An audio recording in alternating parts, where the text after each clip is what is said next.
Cartoon TV. हर साल की तरह इस साल भी सोनपुरा गांव में सब छठ पूजा की तैयारी कर रहे थे। गांव के बाजार भी सजे हुए थे। मधु और सुमन दोनों सगी बहनें भी हर साल छठ पूजा का व्रत करती थीं।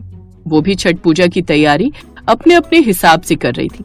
बड़ी बहन मधु बहुत पैसे वाले अमीर खानदान की बहू थी, जबकि छोटी बहन सुमन का पति एक साधारण मजदूर था। सुमन को पता था कि उसका पति उमेश ज्यादा पैसे नहीं कमा पाता। इस वजह से सुमन कोई न कोई काम करके घर खर्चे में मदद करती रहती थी। अरे सुमन, तू बांस की टोकरी बेच रही है? चल तेरे से ही खरीद लेती हूँ। तेरी थोड़ी कमाई हो जाएगी और छठ पूजा के लिए थोड़े पैसे जुड़ जाएंगे। एक काम कर, मुझे 20 टोकरी दे दे। मेरे तो वैसे भी परिवार में बहुत लोग हैं छठ पूजा का व्रत रखने के लिए। मैं अपने परिवार में सबको उपहार में दे दूंगी। तेरी सगी बहन हूँ, इस बात का तू फायदा उठा। और हाँ सुन, पैसे ज्यादा मत लगाना, मुझे सही दामों पर लगाना, कभी मुझे बहन समझकर लूट ले। नहीं नहीं दीदी, मैं तुमसे ज्यादा क्यों लूंगी? मैं सबको एक ही दाम पर दे रही हूँ, न कम न ज्यादा। हाँ ठीक है, मेरे नौकर को पकड़ा दो। रामू, ये सारी टोकरियां मेरी कार में रख दो और बाकी का सारा सामान भी हवेली लेकर चले जाओ। मैं थोड़ी देर में घर आती हूँ। अब तक तो सासू माँ भी आ गई होंगी, बोलेंगी मैं कहाँ रह गई। ये ले सुमन, टोकरियों के पैसे गिन ले, मैंने पूरे दिए। मधु सुमन को टोकरियों के पैसे देकर वहाँ से चली जाती है। बहुत बढ़िया मजबूत टोकरी है सुमन, तुम्हारी ऐसी टोकरी पूरे गाँव में नहीं मिल रही। लगता है तुम खास जगह से खरीद कर लाई हो। हाँ दीदी, शहर की बढ़िया दुकान से खरीद कर लाई हूँ। सोचा हमारे गांव में भी सब बहुत प्रेम भाव से छठ पूजा का व्रत रखते हैं, तो सामग्री भी बढ़िया होनी चाहिए। और बांस की टोकरी तो छठ पूजा के लिए सबसे विशेष है, तो वो तो मैंने मजबूत और बढ़िया ही लानी थी। ये लो दीदी, आपकी 2 टोकरी बांध दी है। तभी सुमन का पति उमेश आ जाता है। सुमन ला, तो कुछ खा ले, सुबह से भूखी है। रजनी ने तेरे लिए रोटी और दाल भेजी है। और तुमने रोटी खाई क्या? हाँ मैंने खा ली। रजनी ने खासकर बोला है कि भाभी को भूखा मत रखना। मैं जानती हूँ, मेरी ननद रजनी मुझे बहुत प्यार करती है। मैं तो छठ मैया से यही प्रार्थना करती हूँ कि अगली छठ पूजा तक रजनी का भी ब्याह हो जाए। सुमन खाना खाने बैठी ही थी कि तभी उसकी बड़ी बहन मधु गुस्से में उसके पास आती है। ये ले पकड़ अपनी सारी टोकरियाँ, एक भी टोकरी मजबूत नहीं है, सारी टोकरियाँ टूटी हुई हैं। तूने ये जानबूझकर किया ना, ताकि मेरा छठ पूजा का व्रत खंडित हो जाए। तूने मुझे टूटी हुई टोकरियाँ दी हैं, मेरे सारे पैसे वापस कर। मैंने तो अपनी बहन समझकर तेरे ऊपर तरस खाया था कि तेरी थोड़ी बिक्री हो जाएगी, पर तूने तो मुझे ही ठग लिया। सुमन तू रोटी खा, मैं बात करता हूँ। मधु दीदी, ये क्या तरीका है बात करने का, बताओ। मधु दीदी, मैंने आपको कोई टूटी हुई टोकरी नहीं दी। आप देख लो, यहाँ पर जितनी भी टोकरियाँ रखी है सब सही है, कोई भी टूटी हुई नहीं है। मेरे पास अभी तक कोई भी ग्राहक शिकायत लेकर नहीं आया। तो क्या मैं झूठ बोल रही हूँ? मुझे कुछ नहीं पता, मेरे सारे पैसे वापस कर और अपनी ये टोकरियाँ अपने पास रख। मैं बाजार की किसी और दुकान से खरीद लूंगी। अरे तो एक टूटती ना, सारी थोड़ी टूटी होंगी। एक भी टूटी हुई नहीं थी, मैंने मधु दीदी को सही टोकरियां दी थी। मुझे लगता है तू ऐसे नहीं मानेगी, मुझे आसपास के लोगों को इकट्ठा करना ही होगा। अरे देखो भाई देखो, कैसे चोर दुकानदार हैं, टूटी हुई टोकरियां देकर पैसे कमा लेते हैं। कोई भी इनसे टोकरी मत खरीदना। मधु दीदी, आप इतना शोर क्यों मचा रही हो? ये आपके पैसे और आप ये टोकरियां यहीं छोड़ जाओ, और भगवान के लिए इतना शोर यहाँ मचाकर मेरी दुकानदारी खराब मत करो। इस दुकान के सामान पर मेरा बहुत पैसा लगा हुआ है। आपकी इन सब हरकतों से मेरे सारे ग्राहक टूट जाएंगे। हाँ ठीक है, मैं भी नहीं चाहती कि मेरी छोटी बहन की दुकानदारी खराब हो। मधु ने बहुत बदतमीजी दिखाई और अपने पैसे लेकर वहाँ से चली गई। सुमन की 20 टोकरियां टूट गई। इस वजह से उसको बहुत नुकसान हुआ, पर वो अभी तक समझ नहीं पा रही थी कि सारी टोकरियां टूट कैसे सकती हैं। उस दिन सुमन का मन बहुत खराब होता है। छठ पूजा का दिन आता है। सुमन ने टोकरियां बेचकर जो पैसे कमाए थे, उनसे वो छठ पूजा का सामान खरीद लेती है। सुमन ने सच्चे भाव से छठी मैया को याद करके अपने छठ पूजा के व्रत को प्रारंभ किया। ऐसे ही अगली शाम जब सुमन सूर्य देव को नदी किनारे अर्घ्य देने पहुंची, तो उसके मायके की तरफ से माँ भी वहाँ आई हुई थी। सुमन बिटिया, एक बार मधु का हालचाल पूछ लेना, उसकी तबीयत ठीक नहीं है। आज भी पूजा करके जल्दी चली गई। मुझे मिली थी, मैंने तो कहा था कि मैं कुछ बना चाहती हूँ, पर उसने कहा कि नौकर चाकर हैं तो वो मदद कर देते हैं, पर माँ हूँ ना, मन नहीं मानता। मैं मधु को मिलने जा ही रही थी, तुम साथ चलोगी?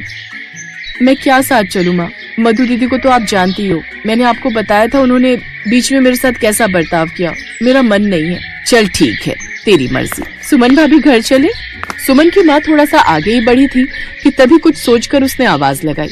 माँ रुको, रजनी एक काम कर, तू ये सामान लेकर घर पहुँच। मैं माँ के साथ मधु दीदी के घर जा रही हूँ। तेरे भैया बच्चों को घुमाने ले गए तो उन्हें बता देना। ठीक है भाभी, आप ध्यान से जाना। सुमन का मन नहीं था, पर मधु उसकी सगी बहन थी, इसलिए ऐसे समय में वो सब कुछ भूलकर अपनी माँ के साथ मधु के घर जाती है। मधु बिस्तर पर लेटी थी। उसकी तबीयत बहुत ज्यादा खराब हो रही थी। माँ और बहन को देखकर मधु में हिम्मत आ गई। दामाद जी से कहकर हमें बुला लेती, हम आकर प्रसाद बना जाते। तूने बुलाया ही नहीं, मुझे लगा तेरी सास आ गई होगी तो वो तेरी मदद कर देंगी। माँ वो आ नहीं पाई, उनके घुटनों में बहुत दर्द था। वो जेठानी जी के साथ ही छठ पूजा का व्रत रख रही हैं। अब दूसरे गांव से आने में 2 घंटे लग जाते हैं। मैंने भी कहा रहने दो, पर मेरे घर जो खाना बनाती है वो भी छुट्टी पर चली गई। उसकी रिश्तेदारी में कोई बीमार हो गया था। अब काम के समय सब छुट्टी ले लेते हैं। मुझे लगा मैं कर लूंगी, पर शाम से ही बहुत सिर में दर्द है, चक्कर आ रहे हैं। कल के लिए प्रसाद भी नहीं बनाया। मधु दीदी मैं प्रसाद बना देती हूँ, तुम आराम करो। बस कल सुबह छठी मैया के आशीर्वाद से हमारा व्रत संपूर्ण हो जाएगा। एक काम करो, मैं छठी मैया के थोड़े भजन लगा देती हूँ, तुम वो सुनो, तुम्हें अच्छा लगेगा। लाओ अपना मोबाइल फोन दो। तुझे मोबाइल चलाना आता है? हाँ दीदी, रेखा के पापा ने नया मोबाइल फोन लिया है, उसमें मैं भजन सुनती हूँ। सुमन मधु को छठ पूजा के भजन लगा देती है और माँ के साथ मिलकर वो छठ पूजा का प्रसाद बनाती है। अपनी बहन के इतने अच्छे व्यवहार को देखकर मधु की आंखों में आंसू आ जाते हैं। वो मन ही मन छठी मैया से क्षमा मांगती है, क्योंकि मधु जानती थी कि सारी टोकरियां उसकी खुद की गलती से ही टूटी थी। मेरी बहन कितनी अच्छी है, आज मुसीबत के समय मेरे अपने ही काम आ रहे हैं। नहीं नहीं, मैं इतनी घमंडी कैसे हो गई। हे छठी मैया, मुझे क्षमा कर देना, मैंने अपनी सगी बहन के साथ गलत किया, मुझे क्षमा कर दो मैया। अगले दिन मधु अपनी माँ और बहन सुमन के साथ मिलकर छठ पूजा के लिए नदी पर जाती है। छठी मैया की कृपा से मधु के मन से सारी नफरत दूर हो जाती है और दोनों बहनों के बीच अमीरी और गरीबी का फर्क सदा के लिए मिट जाता है।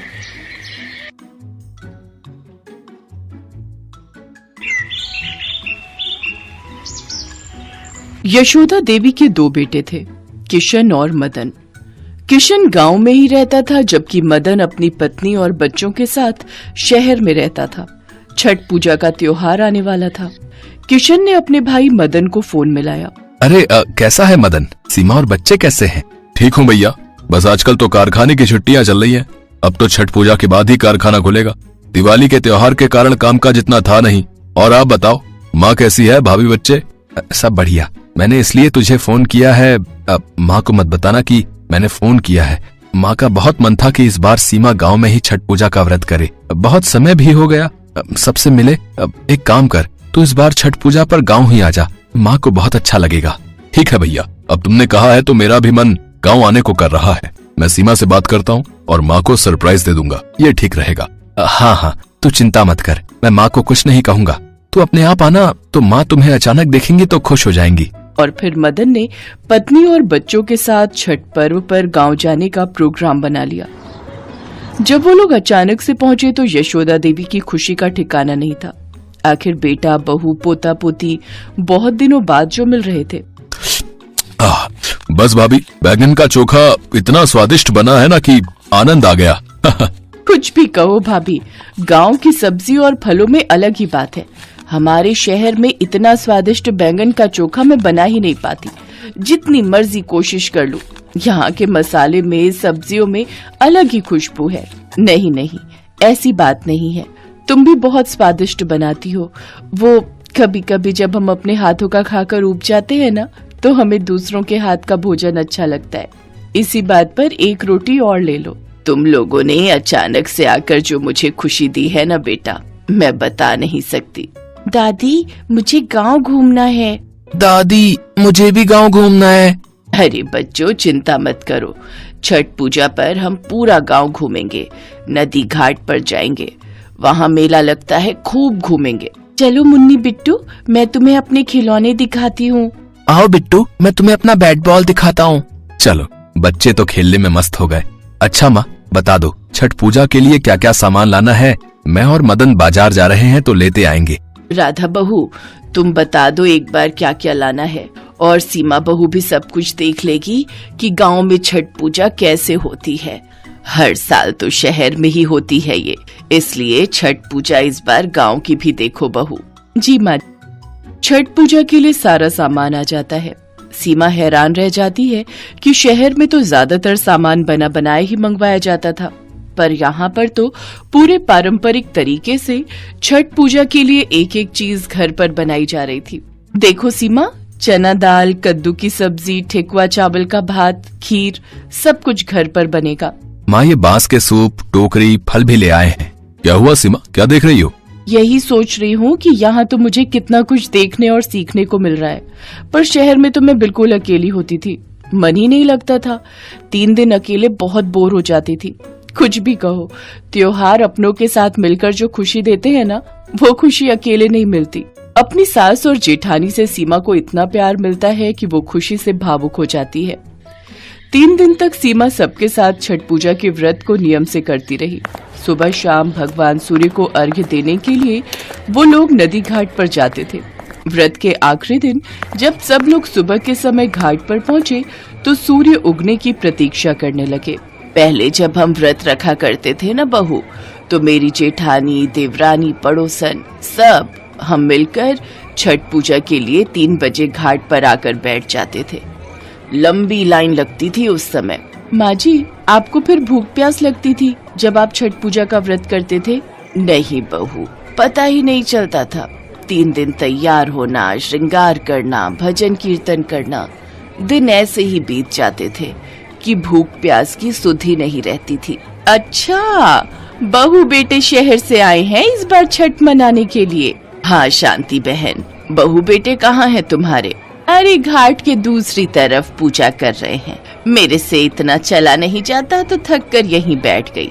कब आए ये लोग? नमस्ते चाची जी, हम लोग परसों आए थे।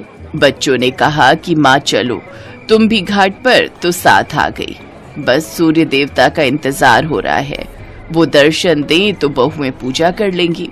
हाँ, बहू भी वही इंतजार कर रही है, भीड़ भी बहुत है। चलो अच्छा है, हर बार शहर की छठ पूजा देखते हो, इस बार गांव की देख रही हो। सब लोग बातें करते रहे।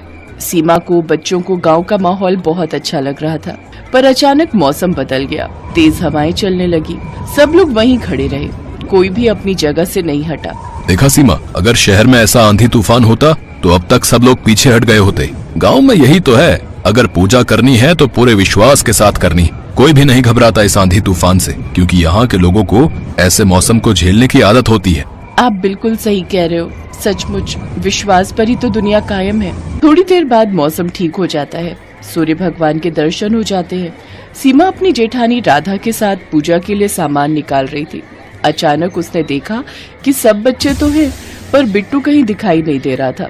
सब लोग घबरा जाते हैं। सीमा का रो रो कर बुरा हाल था। सुनो जी, बिट्टू कहाँ चला गया? घबराओ नहीं बहू, ये गांव है, यहाँ अगर कोई बच्चा खो जाता है तो कहीं नहीं जाता, किसी न किसी को मिलेगा तो वो ले आएगा। धैर्य रखो, छठी मैया से और सूर्य भगवान से प्रार्थना करो कि हमारा बिट्टू हमें मिल जाए। मदन, तू उस तरफ जा, मैं इस तरफ जाता हूँ, जरूर वो झूले के पास गया होगा। सब लोग बिट्टू को ढूंढने लगते हैं। सीमा और राधा भगवान सूर्य और छठ मैया से प्रार्थना करती हैं। तभी 2 आदमी बिट्टू को लेकर आ जाते हैं। किशन और मदन भी तब तक आ चुके थे। सब लोग बिट्टू को देखकर खुश हो जाते हैं। सीमा एकदम से बिट्टू को गोदी में ले लेती है। घबराइए नहीं बहन जी, बच्चे ने हमें बताया कि ये यशोदा जी का पोता है, तो हम लोग पहचान गए। हमें पता था आप लोग घाट पर ही होंगे। अरे किशोर, रघु, तुम दोनों? किशोर, रघु, बिट्टू तुम्हें कहाँ मिला? रघु ने और मैंने मिलकर इस बार मेले में झूला लगाया।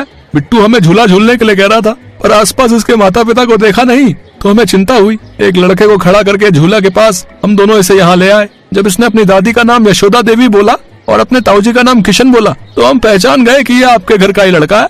आपका बहुत बहुत शुक्रिया भाई साहब।